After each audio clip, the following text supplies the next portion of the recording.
Hey guys. Today I bring you a surprising and impactful story that will stir your emotions and your perception of the future. Let's meet Anna Dubois, a woman who went through a near-death experience and came back with a prophetic vision that predicts a great event after the Paris Olympics in 2024. What she saw could change everything we know about what's to come. Before we dive into this fascinating story, don't forget to subscribe to the channel and turn on notifications so you don't miss a single detail of these stunning revelations. Hello, my name is Anna Dubois. I am 45 years old and have worked as a nurse for over 2 decades. My life has always been dedicated to caring for others, especially the elderly. In 2015, I was working in a nursing home, mostly night shifts. They were silent but rewarding hours. I helped residents with small tasks, such as serving a hot cup of tea or simply offering company in times of loneliness. I especially remember an elderly woman who I often accompanied. Every night she sat by the window, lost in thoughts about her late husband. I didn't know what to say, but I could tell that my silent presence brought some comfort. This work taught me a lot about empathy and the importance of being there for others, even when words fail us. I am married and have a teenage daughter. My family has always been my safe haven, my source of strength in difficult times. I never imagined that this strength would be as necessary as the year my life completely changed. Before I tell you about the experience that transformed my worldview, I need to explain that I have always been a practical person, with my feet on the ground. He believed in what he could see and touch. Spirituality has never been a significant part of my life. I respected others' beliefs, of course, but personally I held a rather skeptical view on spiritual or supernatural matters. My routine was predictable. Work, family, a few hours of sleep, and back to work. I took pride in my ability to care for others, to be strong for my patients and my family. Little did I know that this strength would be tested in ways I could never have imagined. It was in 2015 that I noticed the first changes in my body. At first, I thought it was just the stress of working night shifts affecting my health. My menstrual cycles, which had always been regular like clockwork, started to become chaotic. Sometimes I had 2 cycles in a month. Additionally, I began to feel constantly tired and irritable. My mental health seemed to be declining, and I didn't understand why. I decided to see a doctor when I realized something really wasn't right. It was the beginning of a journey that would take me to places I never imagined existed, both physically and spiritually. A journey that would forever change my understanding of life, death, and everything in between. When I walked into the doctor's office that Tuesday morning, I expected to leave with a prescription for vitamins, or, at most, a recommendation for some routine tests. I could never have predicted what was coming. The doctor examined me carefully and ordered a series of tests. When the results came back, his face became serious. He explained to me that my blood cell count was dangerously low and that I had developed a severe uterine fibroid. His words seemed to come from far away, as if I were listening through a tunnel. "Anna," he said, "we need to act quickly. I recommend a hysterectomy as soon as possible." I was paralyzed. As a nurse, I knew exactly what that meant. My uterus needed to be removed. It was a serious surgery, with risks and a long recovery period. But the doctor made it clear that it was the only option to protect my life. I left the office in shock. How would I tell my family this? How could I, who had always taken care of others, now need so much care? I felt vulnerable in a way I had never experienced before. In the days that followed, I had to have several blood transfusions to try to normalize my cell count. It was vital to the success of the surgery. Every time the needle went into my arm, I thought about all the patients I had ever cared for. Now I was on the other side. The decision to go ahead with surgery was difficult but necessary. My husband and daughter were by my side, offering whatever support they could. I saw the fear in their eyes, mixed with a fierce determination to see me recover. The day before the surgery, I sat at the same window where I used to meet that elderly woman in the nursing home. I looked at the stars, and for the first time in a long time, I prayed. I didn't know exactly who or what for, but I felt a deep need to connect with something bigger than myself. That night I slept a restless sleep, full of strange dreams that I couldn't remember when I woke up. When the sun rose, I knew my life was about to change forever. I had no idea how profound this change would be. The day of surgery arrived. I remember lying on the gurney, looking at the hospital overhead lights passing over me as they wheeled me into the operating room. The smell of antiseptic, so familiar to me as a nurse, now seemed strange and threatening. The surgery itself was a success, at least initially. I woke up in recovery, feeling groggy and uncomfortable but alive. Doctors were optimistic, saying everything had gone according to plan. I began the long recovery process, determined to get back to my normal life as quickly as possible. In the first few days after surgery, the pain was intense but manageable. I knew this was to be expected, and I forced myself to get out of bed and walk through the hospital hallways, even when every step felt like torture. My family was always nearby, offering words of encouragement and small gestures of comfort. After a week, I was discharged from the hospital. At home, I continued my light exercise routine, determined to regain my strength. Each day brought small victories, managing to climb the stairs without stopping to rest, preparing a simple meal, even taking a short walk around the block.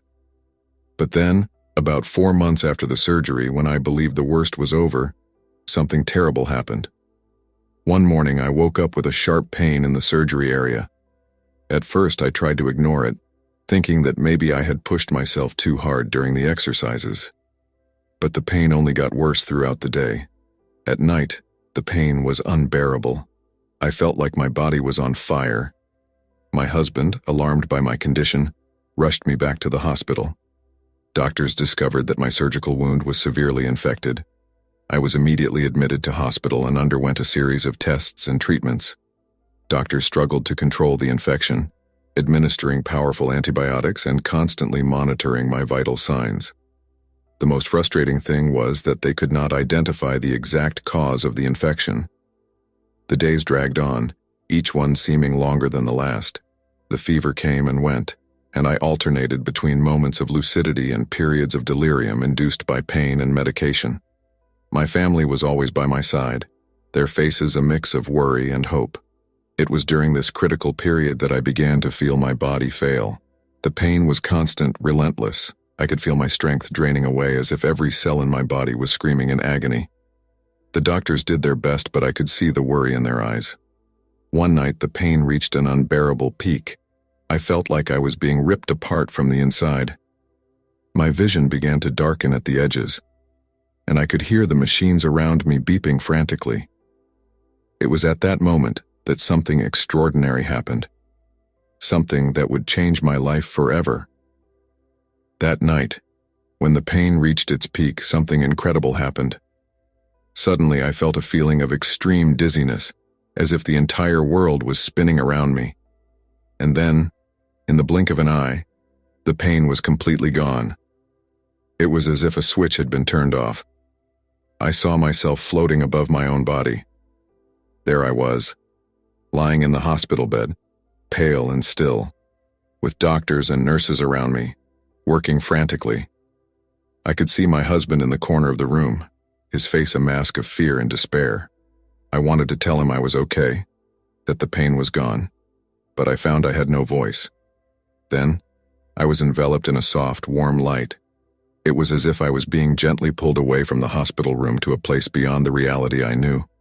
The feeling was indescribable. A deep, complete peace that I had never experienced before. I found myself in an environment that seemed to be made entirely of light. There were no discernible walls, floor, or ceiling, just an infinite space filled with a soft, welcoming light. And that's when I saw him, my guardian angel. He, although he isn't really the right word, as the figure had no defined gender, stood before me, beaming. Its wings were huge, white and shiny, seeming to be made of pure light. His face was indistinct, but it emanated such kindness and love that I immediately felt safe and at peace.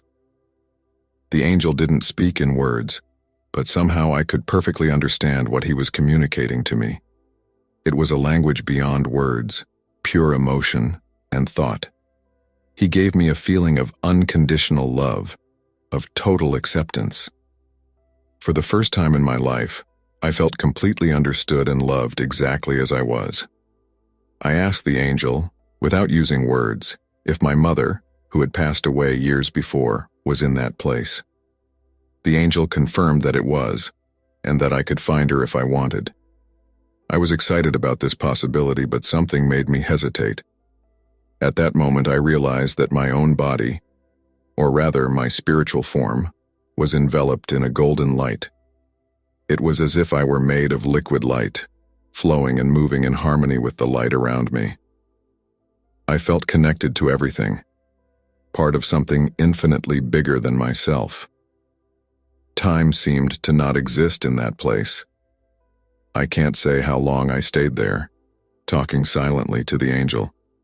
He showed me visions of the universe, of the interconnectedness of all things. I saw the beauty of creation, the perfection of cosmic design. I understood, in a way that goes beyond intellectual understanding, that everything in the universe is connected, that every action, every thought, has an impact on everything else. It was an experience of pure ecstasy, of absolute knowledge. For the first time, I understood the true meaning of unconditional love. It was as if all the wisdom in the universe was at my fingertips, just waiting for me to embrace it. As I floated in that space of light and love, I began to ask the angel questions, not with words, but with thoughts and emotions. I wanted to understand the purpose of life, the meaning of our existence. The angel, with infinite patience and love, began to show me visions and impart knowledge. I learned that the main purpose of our existence on earth is to discover and cultivate unconditional love within ourselves and share it with others. Every experience, every challenge, every joy, and every pain in our lives serves this greater purpose. I saw how our souls choose to come to earth to learn and grow. I understood that the difficulties we face are not punishments, but opportunities for spiritual evolution. Suffering, although painful, can be a powerful catalyst for personal growth and deeper understanding. The angel showed me how we are all connected, not just to each other, but to all of creation. Every thought, every action, no matter how small, has an impact on the whole. I saw waves of energy spreading across the universe from every act of kindness, every kind word. I learned about the importance of forgiveness, not just for others, but for ourselves. I saw how resentment and guilt are burdens we carry unnecessarily, hindering our spiritual growth. The angel taught me about the nature of reality, showing me that the physical world we perceive is only a small fraction of what actually exists. There are dimensions and realities beyond our current understanding, all interconnected and part of a greater divine design. I understood that time, as we know it on earth, is an illusion. In the spiritual realm, past, present, and future exist simultaneously. I saw how our lives are like threads in a great cosmic tapestry, each intertwined with the others in ways we cannot fully understand from our limited perspective. The angel showed me the importance of living in the present.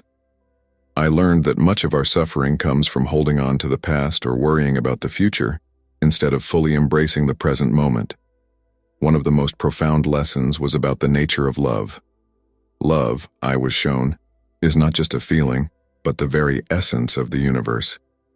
It is the force that unites all things, that heals, that transforms. Unconditional love, I learned, is the natural state of our soul, only obscured by the limitations of our physical existence. The angel taught me about the importance of gratitude. I saw how the act of being grateful, even for the smallest things, can transform our experience of life.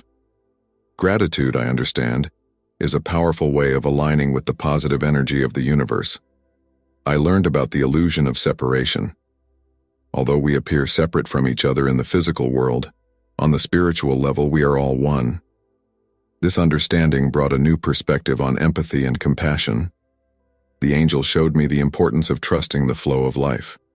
We often cling to rigid expectations and plans, causing unnecessary suffering. I learned that there is a greater wisdom guiding our lives, even when we cannot see or understand the full picture. Finally, I understood that our journey on earth is about remembering who we truly are, spiritual beings having a temporary human experience. Our task is to awaken to our true nature and express this divinity in our daily lives. These lessons, delivered in a timeless instant, seem to contain the wisdom of the ages. I felt profoundly transformed, as if every cell of my being had been rewritten with this new understanding. As I absorbed these profound lessons from the angel, I felt enveloped in an indescribable peace. It was as if I had found my true home, a place of complete understanding and unconditional love. Part of me wanted to stay there forever, bathed in this infinite light and wisdom. But then, something changed. In the midst of this transcendental experience, a thought arose in my consciousness: my daughter. I remembered her, still so young, facing her own struggles and challenges on earth. The image of her, alone and confused without me, went through my being like a bolt of lightning. At that moment, I understood that I had a choice to make. I could stay in this realm of peace and light, or return to the physical world with all its pain and challenges. The angel, sensing my hesitation, showed me visions of the future. Not specific events, but possibilities and potentials. I saw that my journey on earth was not yet complete. There were lessons to learn, love to share, growth to experience. Most importantly, I saw the impact my presence could have on the lives of my daughter and others around me. It was a difficult decision. The peace and love I felt there were incomparable to anything I had ever experienced on earth. But I understood that true courage was in returning, in facing life's challenges with this new understanding and wisdom. I communicated my decision to the angel, not with words, but with the intention of my soul. I felt his approval and love envelop me one last time. The angel assured me that although I might not remember every detail of this experience, the essence of the lessons would remain with me, guiding me on my future journey. When I made the decision to return, I felt a gentle force pulling me back. The light began to dim, and I gradually became aware of the pain in my physical body. It was a shock to return to physical reality after experiencing that transcendental peace. I opened my eyes slowly, blinking against the bright light of the hospital room. I saw my husband's face marked by tiredness and worry, but illuminated by a smile of relief. I tried to speak, but my throat felt dry and scratchy. The doctors soon came in, expressing surprise and joy at my sudden recovery. Apparently, I had been on the brink of death, my vitals critical for hours. My sudden improvement was something they couldn't explain medically. In the days that followed, as I recovered in the hospital, I tried to process everything I had experienced. Some memories were clear and vivid.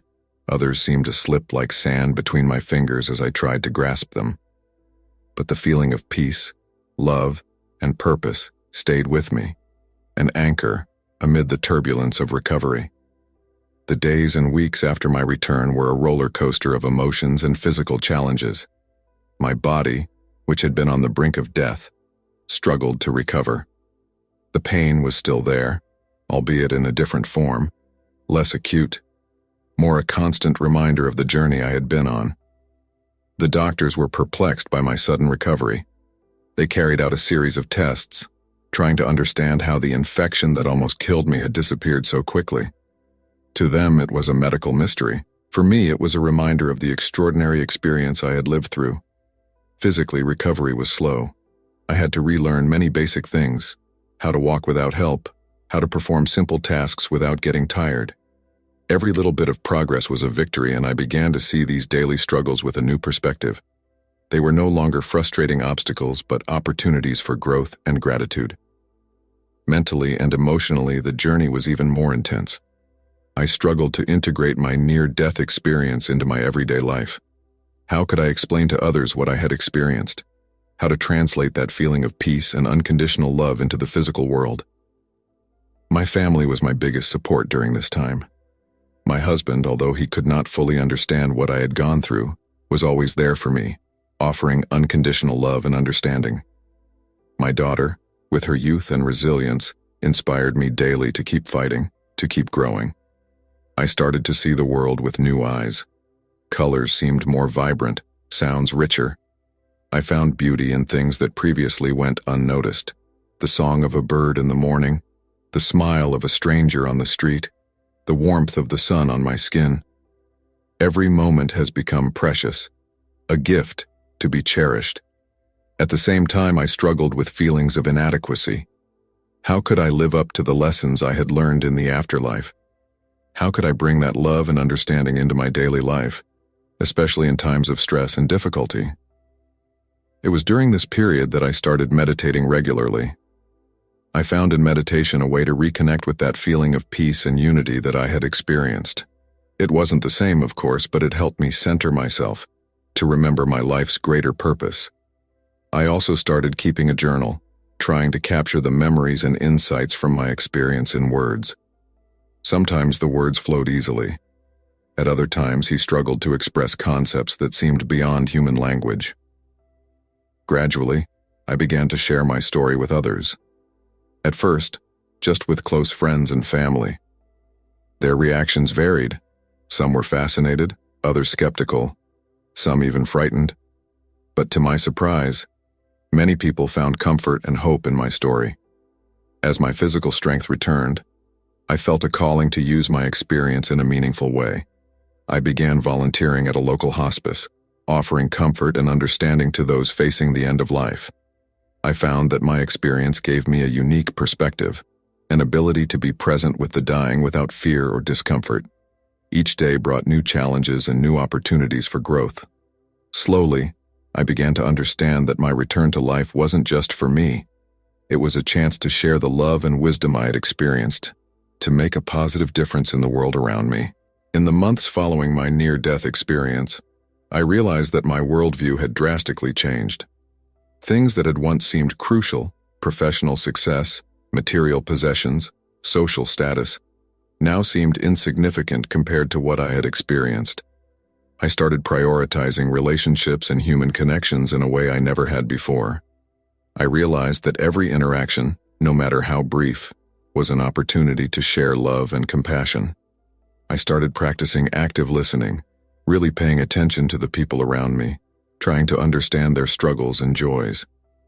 My relationship with time has also changed significantly. Before, I was always running around, always planning for the future or ruminating about the past. Now I find myself more present in the moment, appreciating each experience for what it is, without judgment or expectation. Gratitude has become a fundamental part of my daily life. I started each morning by listing 5 things I was grateful for. At first, it was big things: my family, my health regained. But over time, I learned to appreciate the little things: the smell of coffee in the morning, the sound of rain on the window, a moment of silence. My fear of death completely disappeared.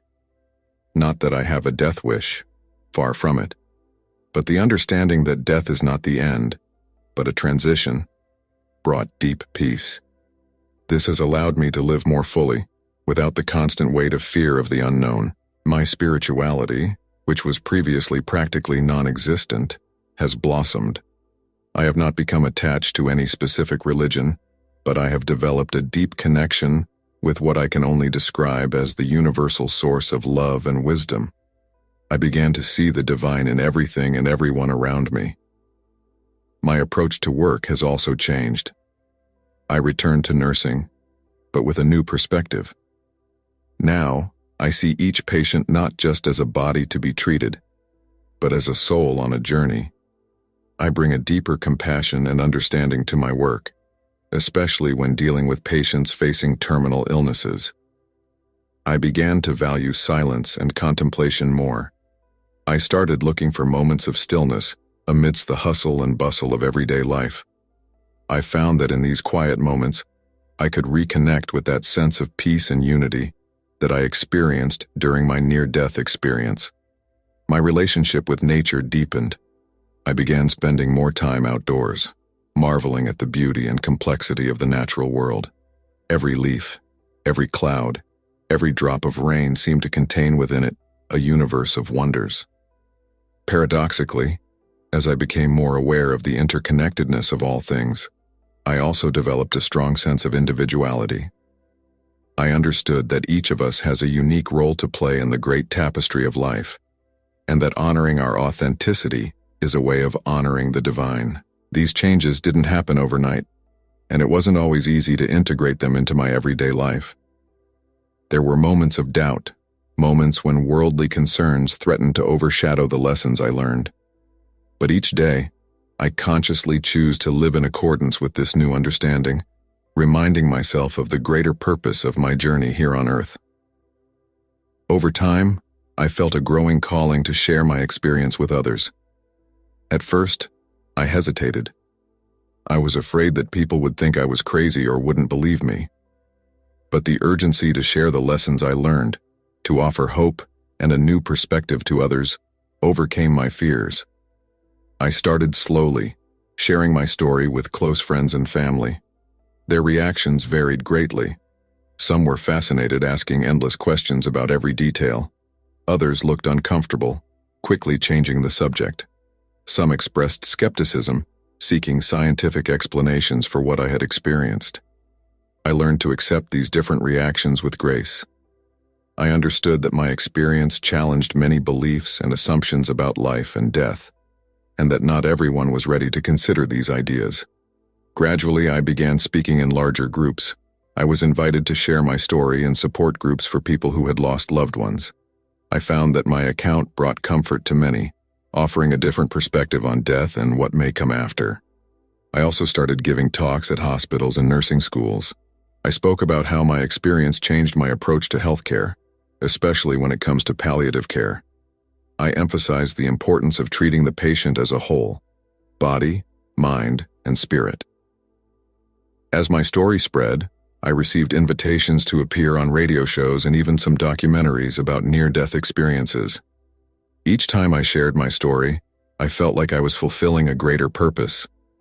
It wasn't about convincing people to believe in me, but about offering a different perspective on life and death, about planting seeds of hope and reflection.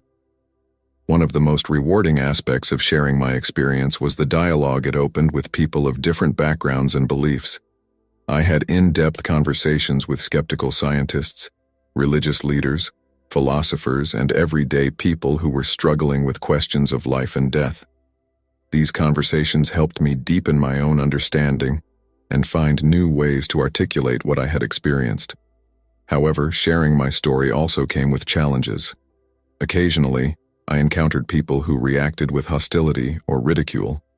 Some tried to discredit my experience, attributing it to hallucinations caused by medication or a lack of oxygen to the brain. I learned not to let these negative reactions affect me. I understood that each person is on their own journey of understanding, and that not everyone is ready to consider experiences that challenge their worldview. One of the most surprising things that happened was that by sharing my story, other people began to open up to me about their own extraordinary experiences. Many told me they had never spoken about it before, fearing they wouldn't be believed or they would be labeled crazy. I realized there was a real need for a safe space where people could discuss these experiences without fear of judgment. This led me to start a support group for people who have had near-death experiences or other profound spiritual experiences. The group became a place of healing and connection, where people could share their stories, ask questions, and explore the meaning of their experiences. Writing about my experience also became an important part of the sharing process. I started a blog where I documented not only the details of my near-death experience, but also how it continued to impact my daily life. The blog has attracted readers from all over the world, and I've received countless messages from people who have found comfort and inspiration in my words. Eventually, I decided to write a book about my experience. The writing process was both challenging and rewarding. I struggled to find the right words to describe concepts that seemed beyond human language. But as I wrote, I found that putting my experience down on paper helped me process it even more deeply. Throughout this sharing process, I remained open to the possibility that I might be wrong in my interpretation of what I had experienced. I recognized that as real and life-changing as my experience was for me, I could not scientifically prove what had happened. I maintained an attitude of humility and curiosity, always willing to consider other perspectives and explanations. In the end, I realized that the value of sharing my story was not in convincing others of the reality of near-death experiences or the existence of an afterlife. The true value was in the conversations it started, the reflections it provoked, and the hope it offered. If my story could inspire even one person to live with more love, compassion, and purpose, then it would have been worth sharing. Today, nearly a decade after my near-death experience, I find myself in a place I could never have imagined before. Life continues to be a journey of discovery and learning, full of challenges and joys. But now, I approach each day with a different perspective, grounded in the lessons I learned during my brief journey beyond this world. One of the most intriguing things that remains with me is the vision I had about future events. During my experience, the angel showed me flashes of what was to come, although many details remain hazy. One of the things that became clear was that a significant period of global change would begin after the 2024 Paris Olympics. As we approach that date, I feel a mix of anticipation and apprehension. I don't know exactly what these changes will entail, but I have a strong feeling that they will be transformative on a global scale. I see signs of this everywhere, in the accelerating climate change, in the rapid technological advances, in the social and political changes taking place around the world. I believe we are on the verge of a great transformation in human consciousness. The visions I have seen suggest that we will face significant challenges, but we will also have unprecedented opportunities for growth and evolution. I feel that my role, and the role of everyone who is awake to these changes, is to help guide humanity through this transition. I continue my work as a nurse, but I also dedicate a lot of my time to talks, workshops, and retreats where I share the lessons I've learned and help people prepare for the changes that are coming. I teach meditation and mindfulness techniques, tools that I believe are essential for navigating the turbulent times ahead.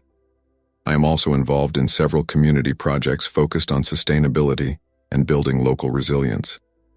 The visions I saw showed me the importance of strengthening our local connections and learning to live in greater harmony with nature. As I approach age 55, I feel a growing urgency to do all I can to help prepare others for what is to come. At the same time, I stay rooted in the present, practicing gratitude and unconditional love in my daily life. Looking to the future, I feel both hope and worry. I know the coming years will bring challenges that will test our resilience as a species, but I also know that we have within us the potential for incredible transformation. My experience has shown me that we are so much more than our physical bodies, that we are spiritual beings capable of incredible love and compassion. As I await the unfolding of the events I saw in my vision, I continue to live each day fully, sharing love and light with everyone I meet. I don't know exactly what the future holds, but I know that whatever it is, we will face it together as a united humanity. My near-death experience taught me that death is not the end, but a transition. Likewise, I see the coming changes not as an end, but as a new beginning. We are on the cusp of a new chapter in human history, and while it may be scary, it is also incredibly exciting. As I prepare for what's to come, I stay anchored in the lessons I learned during my journey beyond this world, that love is the most powerful force in the universe, that we are all connected, and that there is a greater purpose in everything that we experience. With this understanding, I face the future not with fear, but with a sense of purpose and hope, and so I continue my journey, grateful for each moment, open to each new experience, and always seeking to share the love and light I experienced during my brief vision of the afterlife. The future may be uncertain, but I know that as long as we keep our hearts open and our minds awake, we will find our way through any challenges that may arise. So, what did you think of this incredible story? Leave your opinion in the comments. Don't forget to subscribe to the channel. Activate the notification bell to be notified with each new video. Let's bring more people the hope that there is life beyond what the eyes can see.